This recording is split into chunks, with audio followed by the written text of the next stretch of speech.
Guys, kita lanjutkan ngebahas kontroversi terpilihnya Donald Trump. Trump, yang sekarang udah jadi Presiden Amerika ke-47, di hari pelantikannya langsung mengeluarkan 100 executive orders yang langsung menggebrak. Salah satunya yang cukup ngejutin banyak orang adalah menarik AS keluar dari WHO, Organisasi Kesehatan Dunia yang selama ini punya peran penting dalam penanganan pandemi. Sebenarnya udah banyak yang prediksi ini sih, karena sebelumnya tahun 2020, Trump juga sudah melakukan ini, tetapi kemudian dianulir oleh Biden yang menggantikannya pada tahun 2021. Tapi ini makin seru aja guys, karena latar belakang konfliknya yang udah lama banget, mulai dari ketegangan antara Trump, WHO, China, sampai peran penting Dr. Anthony Fauci dalam penanganan COVID-19. Jadi, keputusan Trump ini bukan cuma masalah kesehatan doang, tapi juga soal gimana pengaruh AS di dunia dan hubungan internasional yang mungkin bakal bergejolak. Selamat datang di channel Motivasi Sukses. Yuk, kita mulai.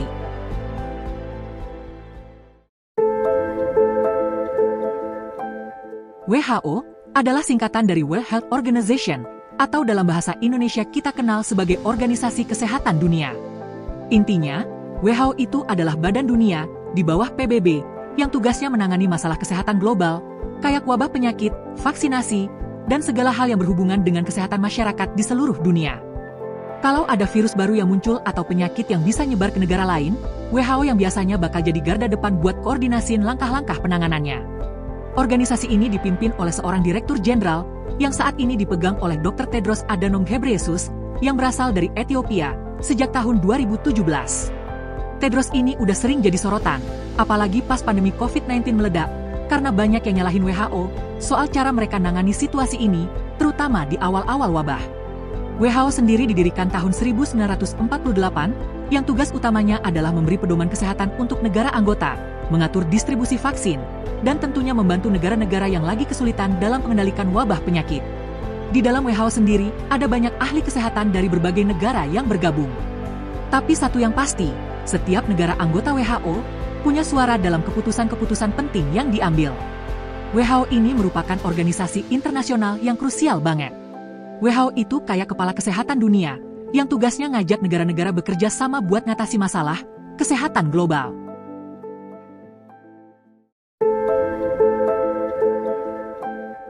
Keputusan Trump untuk menarik AS keluar dari WHO tentu saja nggak datang secara tiba-tiba. Konflik sebenarnya udah dimulai sejak pandemi COVID-19 meledak pada awal tahun 2020. Waktu itu, Trump sudah mulai menyerang WHO, terutama soal bagaimana cara mereka ngadepin penyebaran virus yang pertama kali muncul di Wuhan, China. Trump bilang kalau WHO terlalu memihak China dalam penanganan awal pandemi karena China dianggap nggak terbuka soal seberapa serius virus ini sebenarnya. Salah satu hal yang bikin Trump geram adalah waktu Tedros Adhanom Ghebreyesus, Direktur Jenderal WHO, memuji langkah China dalam mengatasi virus, padahal dunia sendiri waktu itu belum ngerti sepenuhnya seberapa cepat dan bahayanya virus ini. Menurut Trump, ini bukti kalau WHO kurang tegas ke China dan nggak ngasih peringatan yang cukup cepat soal ancaman COVID-19. Trump juga merasa WHO nggak cukup serius nyelidikin dari mana asal-usul virus ini, padahal menurut dia, itu harusnya jadi hal penting yang diprioritaskan, supaya bisa mencegah lebih banyak korban. Sebagai bentuk protes, Trump bahkan sempat menahan kontribusi finansial Amerika Serikat ke WHO, yang pastinya bikin pusing kepala organisasi itu, karena kontribusi dana dari AS selama ini memang besar banget. Tapi meski banyak yang dukung aksi ini, ada juga suara yang beda, kayak Dr. Anthony Fauci yang jadi penasihat medis utama Trump waktu itu. Fauci bilang, kalau AS beneran keluar dari WHO, ini malah bisa bikin situasi jadi lebih buruk.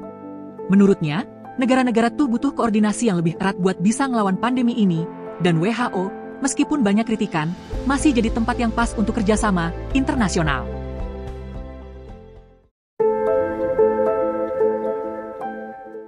Hubungan Trump sama WHO makin tegang gara-gara kedekatan organisasi itu sama China. Sejak Tedros Adhanom Ghebreyesus jadi Direktur Jenderal WHO tahun 2017, dia dapat dukungan besar dari China yang punya peran penting dalam pemilihannya. Trump jelas nggak suka.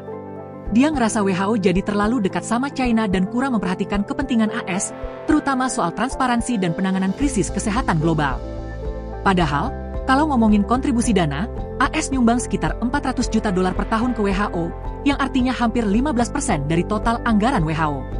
Sementara China, mereka nyumbang sekitar $86 juta, jauh lebih kecil dibanding AS, tapi anehnya, China kelihatan punya pengaruh lebih besar dalam kebijakan WHO. Tentu aja Trump ngerasa ini nggak adil.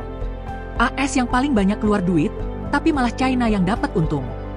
Apalagi WHO, kelihatan lebih sering ngedukung langkah-langkah China dalam menghadapi pandemi, sementara kritik dari AS sering dianggap angin lalu.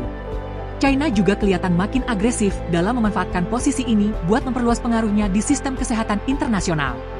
Sementara itu, Trump yang dari awal udah teriak America First, ngerasa AS harusnya dapat penghargaan lebih dalam pengambilan keputusan di WHO, tapi faktanya, China makin diuntungkan, dapat dukungan penuh WHO buat kebijakan mereka, sementara AS dalam hal ini Trump malah tidak didengar.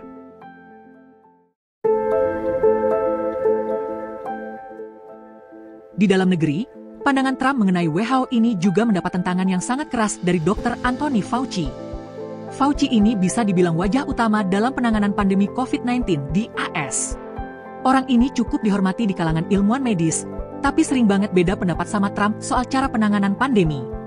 Fauci lebih suka pendekatan yang melibatkan banyak negara alias kerjasama internasional, yang otomatis bikin WHO punya peran penting dalam menghadapi krisis ini.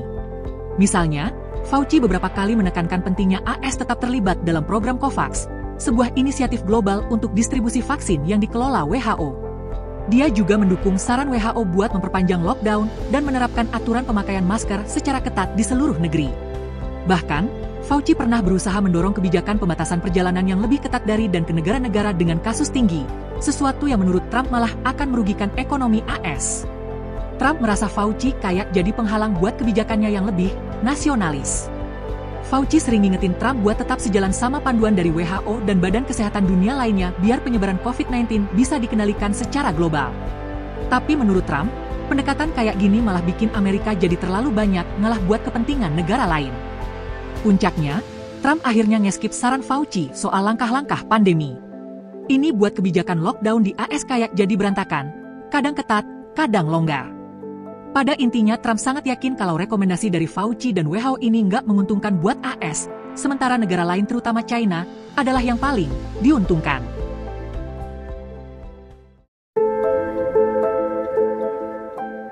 Dengan adanya konflik-konflik dengan WHO, China, dan Fauci ini, keputusan Trump untuk menarik AS keluar dari WHO, kayaknya sudah nggak bisa dihindari lagi. Ini terutama karena Trump punya kepentingan untuk tetap harus mempertahankan citra nasionalis yang selama ini dia bangun. Menurut Trump, AS harus mengurangi ketergantungan pada organisasi internasional yang menurutnya terlalu berat sebelah terhadap negara-negara tertentu seperti China. Selain itu, Trump melihat bahwa dengan menghentikan kontribusi keuangan kepada WHO, AS bisa memaksimalkan anggaran kesehatan domestik dan mengurangi beban yang ditanggung oleh negara. Namun, keputusan ini bukan tanpa risiko. WHO yang sangat bergantung pada dana dari negara-negara besar, termasuk AS, akan kesulitan beroperasi jika negara adidaya ini menarik diri. Di sisi lain, China yang sudah memperkuat posisinya di WHO, punya potensi buat mengambil keuntungan dengan semakin mendominasi kebijakan kesehatan dunia. Hal ini bisa aja akan melemahkan peran AS dalam menghadapi pandemi atau wabah global di masa depan, jika terjadi.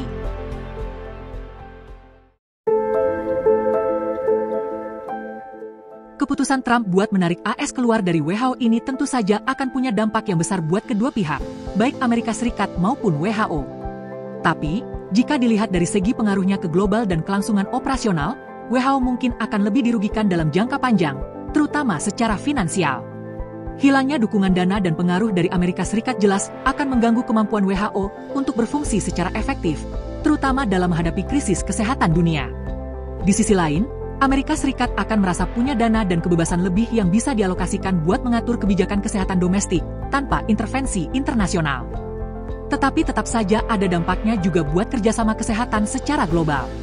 Ini akan jadi tantangan sangat besar, apalagi kalau terjadi lagi pandemi yang mengancam kesehatan global, yang tentunya sangat butuh kerjasama lintas negara. Tetapi, posisi Amerika yang punya pengaruh besar, baik dalam pasar dunia maupun sebagai donatur terbesar dalam banyak hal, termasuk masalah kesehatan, pasti akan menciptakan suatu keseimbangan kerjasama baru yang lebih fleksibel dan direct antara AS dan negara-negara lain, bahkan mungkin tanpa melibatkan WHO.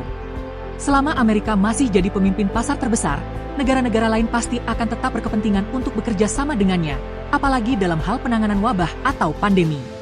Ingat, Amerika juga menguasai teknologi kesehatan yang paling tinggi di dunia. Ini pasti akan membuat negara-negara lain buat terus mencari jalan untuk bekerja sama, dan tetap memungkinkan Amerika memimpin dalam sektor-sektor penting. Namun, tetap aja penarikan diri dari WHO ini bisa aja akan mempengaruhi hubungan diplomatik jangka panjang. Kayak China yang bisa jadi semakin dominan dalam menggantikan posisi AS, terutama di Organisasi Kesehatan Global. Nah, bagaimana menurut lo? Apakah keputusan Donald Trump ini adalah keputusan yang tepat buat Amerika? Atau cuma buat memenuhi ego pribadi aja? Kalau lo ada pendapat lain, lo bisa tuliskan di kolom komentar apa yang jadi pendapat lo. Sekalian aja kita berbagi pendapat di sini. Dan sebagai penutup, terima kasih sudah menonton. Kamsia, and until I see you again. Salam sukses.